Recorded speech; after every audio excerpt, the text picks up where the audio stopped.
رسول اللہ صلی اللہ علیہ وآلہ وسلم نے فرمایا، حج اور عمرہ ایک کے بعد دوسرے کو ادا کرو، اس لیے کہ یہ دونوں فکر اور گناہوں کو اس طرح مٹا دیتے ہیں جیسے بھٹی لوہے، سونے اور چاندی کے میل کو مٹا دیتی ہے، اور حج مبرور کا بدلہ صرف جنت ہے۔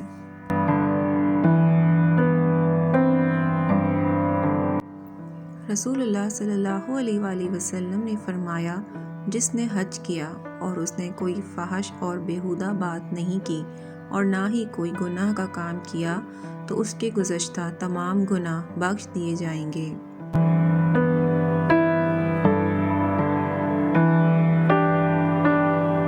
نبی اکرم صلی اللہ علیہ وآلہ وسلم سے پوچھا گیا کہ کون سا حج افضل ہے؟ آپ نے فرمایا، جس میں کثرت سے تلبیہ پکارا گیا ہو اور خوب خون بہایا گیا ہو۔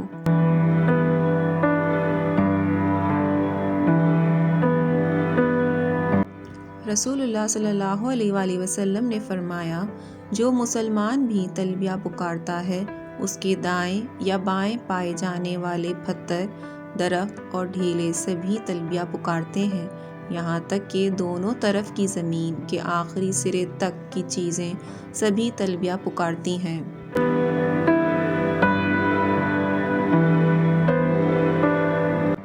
رسول اللہ صلی اللہ علیہ وآلہ وسلم نے فرمایا، میرے پاس جبرائیل نے آ کر مجھے حکم دیا کہ میں اپنے صحابہ کو حکم دوں کہ وہ تلبیہ میں اپنی آواز بلند کریں۔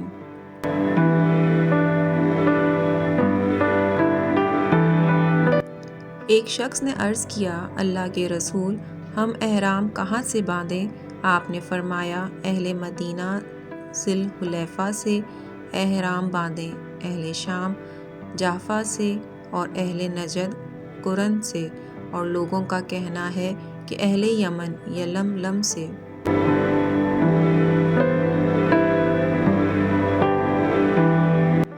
ایک شخص نے کھڑے ہو کر عرض کیا، اللہ کے رسول، آپ ہمیں احرام میں کون کون سے کپڑے پہننے کا حکم دیتے ہیں؟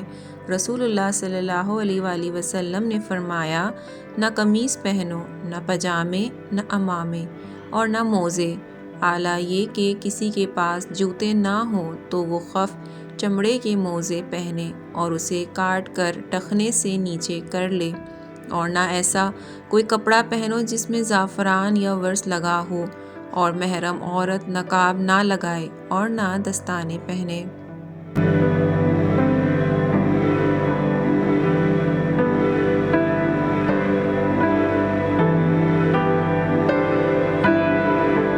رسول اللہ صلی اللہ علیہ وآلہ وسلم نے فرمایا، 5 موذی جانور ہیں جو حرم میں یا حالت احرام میں بھی مارے جا سکتے ہیں، چوہیا، بچھو، کوا، چیل، کاٹ کھانے والا کتا۔ رسول اللہ صلی اللہ علیہ وآلہ وسلم نے بیت اللہ کا طواف کیا اور صفا اور مروہ کے درمیان سعی کی تاکہ مشرکین کو اپنی قوت دکھا سکیں۔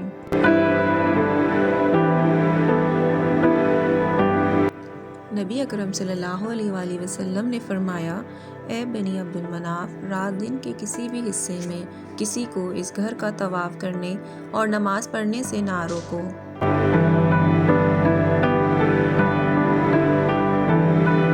رسول اللہ صلی اللہ علیہ وآلہ وسلم نے فرمایا، حجر اسود جنت سے اترا، وہ دودھ سے زیادہ سفید تھا، لیکن اسے بنی آدم کے گناہوں نے کالا کر دیا۔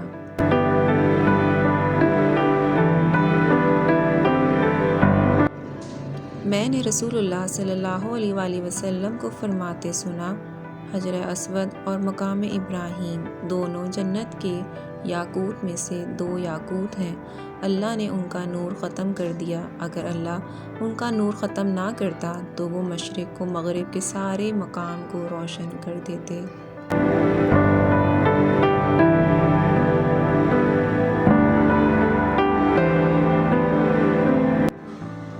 نجد کے کچھ لوگ رسول اللہ صلی اللہ علیہ وآلہ وسلم کے پاس آئے، اس وقت آپ عرفہ میں تھے، انہوں نے آپ سے حج کے متعلق پوچھا تو آپ نے منادی کو حکم دیا تو اس نے اعلان کیا، حج عرفات میں ٹھہرنا ہے، جو کوئی مزدلفہ کی رات کو طلوع فجر سے پہلے عرفہ آ جائے اس نے حج کو پا لیا۔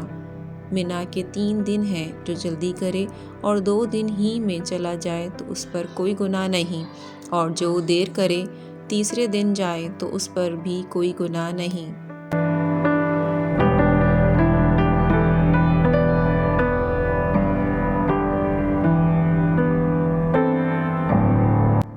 نبی اکرم صلی اللہ علیہ وآلہ وسلم 10ویں ذی الحج کو ٹھنڈی چاشت کے وقت رمی کرتے تھے اور اس کے بعد زوال کے بعد کرتے۔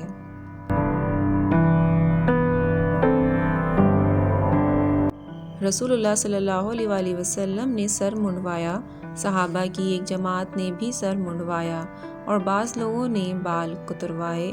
ابن عمر کہتے ہیں کہ رسول اللہ صلی اللہ علیہ وآلہ وسلم نے 1 بار یا 2 بار فرمایا، اللہ سر منڈوانے والوں پر رحم فرمائے، پھر فرمایا کتروانے والوں پر بھی۔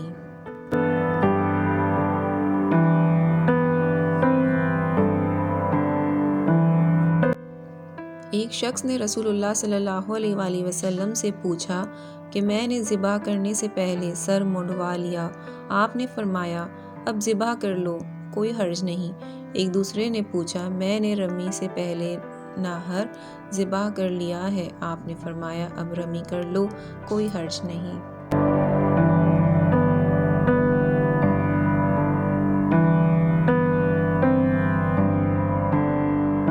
ایک عورت نے اپنے بچے کو رسول اللہ صلی اللہ علیہ وآلہ وسلم کی طرف اٹھا کر پوچھا، اللہ کے رسول، کیا اس پر بھی حج ہے؟ آپ نے فرمایا ہاں، اور اجر تجھے ملے گا۔